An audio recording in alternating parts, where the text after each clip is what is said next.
r/TalesFromTechSupport, episode 20.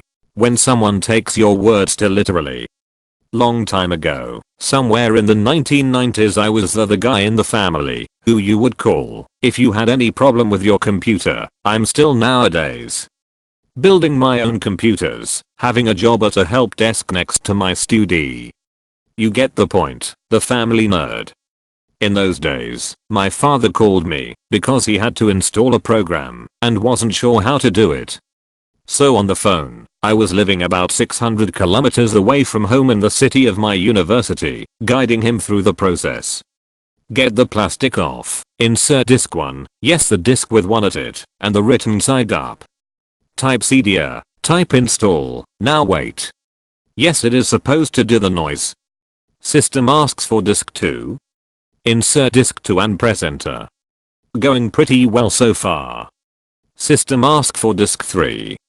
Well, insert disk 3 and 4. What do you mean, you can't insert disk 4?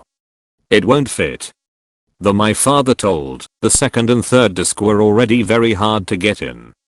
Excuse me. Then I got an idea.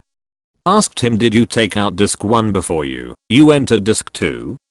The famous answer was no, you didn't say I should, you only said to put in disk 2, and 3 and 4.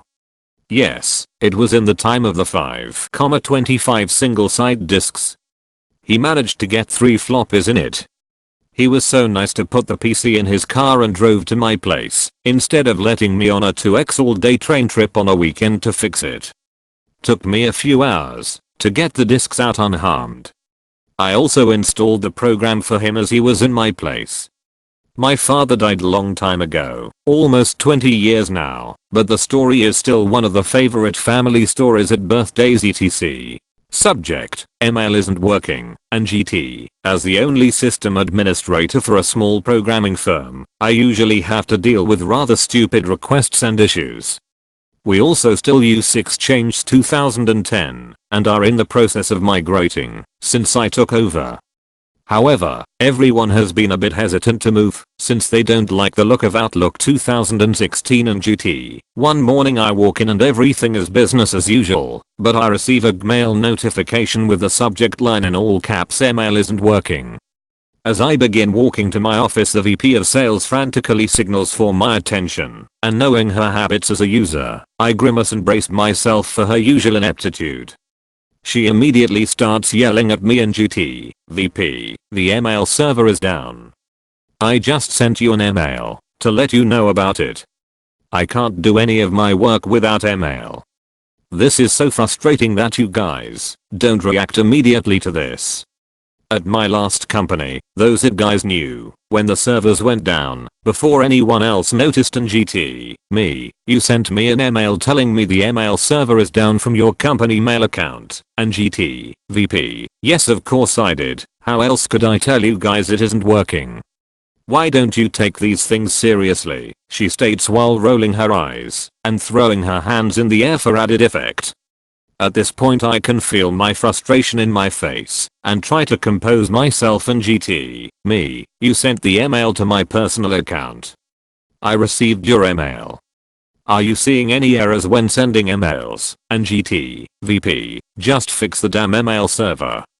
At this point I was speaking through clenched teeth and typed out a quick test email on my company account to send to her, and GT, VP, I understand your frustration.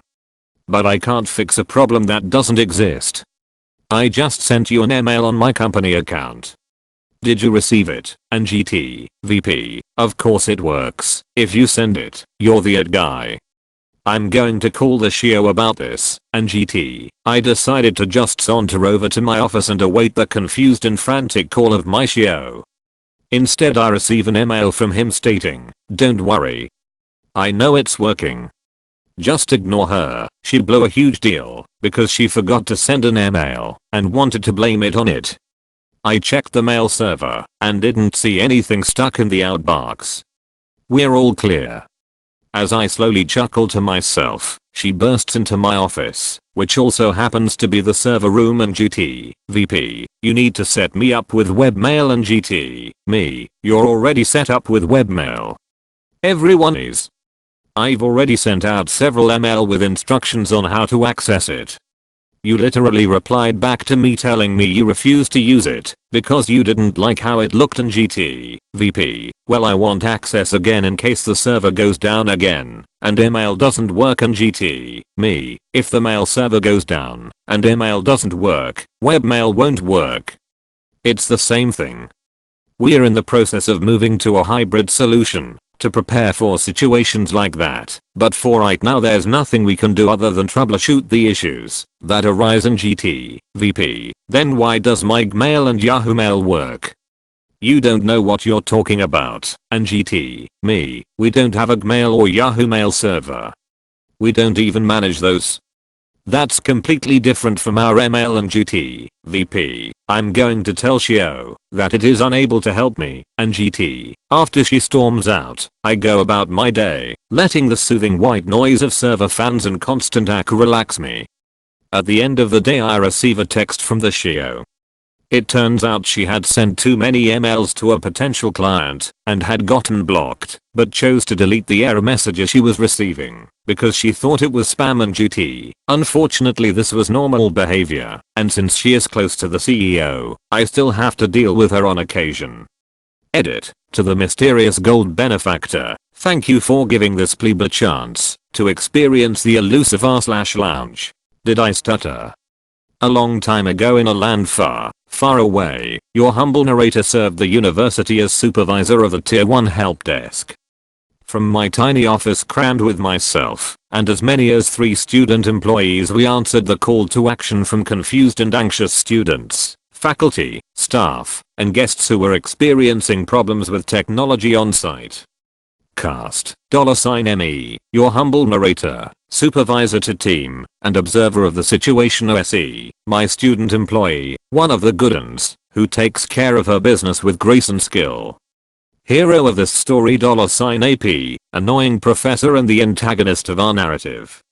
Background. There was a specific phone line called the need line or the red phone, which was our classroom emergency line. Professors called it when there were students in the seats, and whatever technological wonder they had planned, their PowerPoint wasn't working.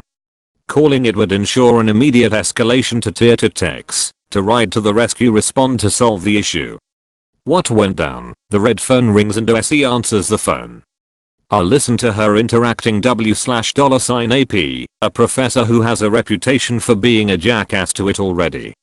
She gathers the pertinent details and repeats them back to $AP to make sure we are correct. $AP finds this clarification needless and says, did I stutter, in such a way that is clearly audible to those of us in the room. OSE looks like she has just been physically slapped in the face, but explains that clarification is necessary to make sure our techs respond to the right situation. $AP hangs up and the situation is escalated properly. $AP''s reputation with the help desk degrades to the point where any future tickets at normal priority are assigned the maximum 48-hour appointment, even if there is something earlier.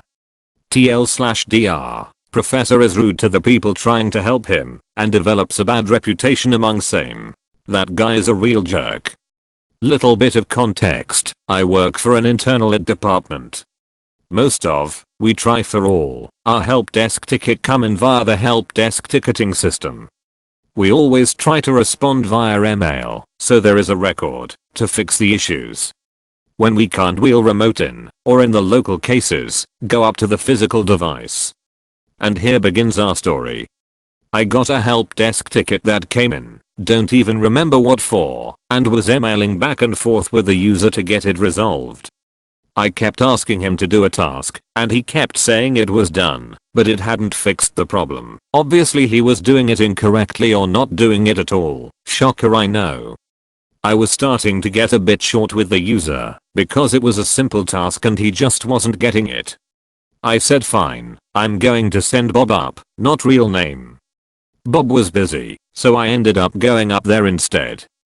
I went to the user's computer and said hi, I'm from it, and he explained the problem. I did the few simple clicks to fix his problem, and he was happy. He then said, I'm glad you didn't send Smock one up here, that guy is a real jerk. I started laughing, and his supervisor leaned over and told him who I was. Dude turned the best shade of red I've seen in a while. Even better, I got a great survey out of it. Group chats aren't working, my sister, circa the past month to now. For the past month my sister has been complaining that her group chats with at least one person with an Android aren't working, but it hasn't been too much of an issue as only one of her friends have an Android, so she texts them separately. Today our dad asked us both to watch the puppy in a group chat, and as I have the only Android in our household, a choice of my own, I prefer them, she doesn't get the text message. I then realized she's still having the same problem and decide to try and fix it. I look up MMS messaging broken on iPhone. The first post I decide to look at was for the XR, but how different can they be in terms of software? I read it and try them when she lets me. The first one I remember doesn't work, so I actually open the article and start from step 1, turn on cellular data if it isn't already. I figured I'd check, and sure enough, for the past month, cellular data was off. I turn it on and whoosh, group message, voicemail, missed call, etc. I asked her how she's been doing stuff on her phone out of the house, and found out it was Optimum Wi-Fi hotspots, which I don't get, because before I had an actual phone they were crap. No wonder she's had so little data usage this month. It helps if you can see color. This is from about 5 years ago, so forgive me if some of the events are a little out of order. I used to work as a TV appliance repairman for a furniture/electronics appliances chain of stores. My day would start with me working on the computers and sound systems at the store, then I would drive out to people's houses to work on their televisions and appliances. I had a work truck and a portable printer, so I was able to do my own thing. One day, while I was checking on parts that I ordered, the store manager, who is not my boss, but sometimes you have to go along to get along, came up to me and asked if I could add one more stop to my drive. He sold someone a TV and the screen would only display black and white, so I asked him for the address and went ahead. I was going to make that my last stop for the day, since it was on my way home. I get to the house, and who I guess was the owner let me inside. Upon walking in, there were 4 people just staring at me like at any moment I would yell police. I shrugged this off and asked where the TV is. The owner never turned a single light on in the house, just took me to the TV that was sitting in the dark. The only light was the black and white screen displaying a Scooby-Doo cartoon. I'm not going to include why all of the lights were off, but I'm sure you can use your imaginations. I learned this when I pulled my mini lantern out of my work bag, and that's when I see the problem. Within 5 seconds, their TV is in color again. The owner thanked me and asked what I did. I told him that it was technical, trying to help him save face, but I'm stared at by everyone yet again, so I had to tell the truth. I put the yellow cord in the yellow hole. I expected some embarrassment, but no one there was ashamed at all, so I packed up and made a call to the store manager, and I let him know what happened. He made a deep sigh and thanked me. TLDR, I went to fix a TV that was in black and white, only to see people can't connect colored cables in the dark. Just do your job properly and fix it like you're meant to. This story takes place in a mobile phone repair center in the time shortly after the client in question was leaving us and taking their business elsewhere. As you'd expect, there was a lot of upheaval. Friends and colleagues were being made redundant, temps were being let go of, and generally it was not a fun time because of this. At the time, I worked in a senior role in no fault found team. We deal with the customers, where there was a simple enough troubleshooting fix for the complaint, but the client's retail store hadn't been able to fix the issue. And so it begins. **REPORTE default store manager escalation. Customer's phone still has poor battery life even after the last repair. Please just do your jobs properly this time and fix the issue like you're meant to. Customer very unhappy. I took a look at the notes on the previous job. Reported fault of poor battery life verified. Cause of issue is specific third-party app. Removing app has resolved the issue. Attempted to contact customer, no answer, so left voicemail advising to not reinstall this app as it will reintroduce the problem. My blood was boiling. Not only has the store manager accused my team of not doing their job when we did everything correctly, but in fact it was him and his team not doing their job correctly. This brings me on to phase 1. **ME. **Hi. I'm calling about the phone you've sent for repair **CUSTOMER. **Oh yeah. The one you didn't fix last time. **ME. About that. It's this specific app you've installed causing the issue. When you get it back, don't reinstall that and it'll be fine. **CUSTOMER. Well, why didn't you tell me this last time instead of wasting my time? **ME.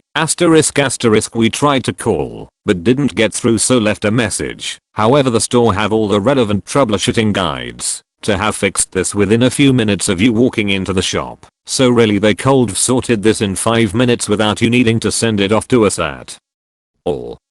We also left them some notes on the last job explaining what I've just told you. Did they go through any of that with you? **CUSTOMER. No, they just booked it in straight away both times.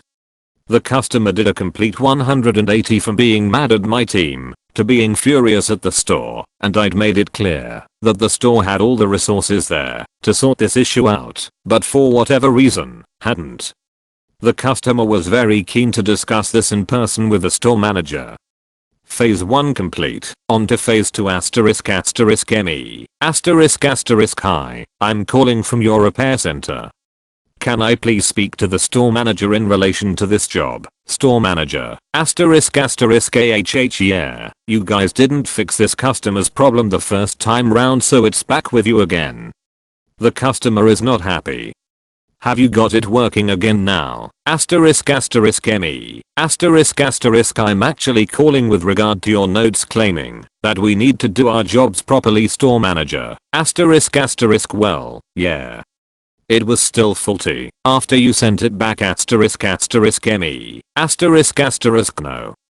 The customer reinstalled an app that we identified first time round to be causing the problem. You didn't follow the troubleshooting guide on this and the previous repair. You cold fixed this issue yourselves. You also didn't read my team's notes from the last repair, which again cold resolved this customer's issue, store manager. Right, okay. Well, hopefully the customer will be **ME. And I'd just like to point out, as you're aware, your repair work is going elsewhere. However, despite this, we are still providing you with fantastic service. What you're accusing us of in your notes is incorrect and offensive to the technicians who've worked on your repairs with the same effort as always, despite the threat of redundancies hanging over them. Everyone here has done their jobs correctly, and the phone is on its way back. When it's returned, please do your job properly this time, okay, store manager. Well, yeah, okay, sorry about that. Just this customer was really mad. Hopefully he'll be okay when he comes to collect the phone, and I'll tell him what he needs to do. **ME. Don't worry, I've already told him what to do. He mentioned he has a few questions for you when he comes to collect the phone.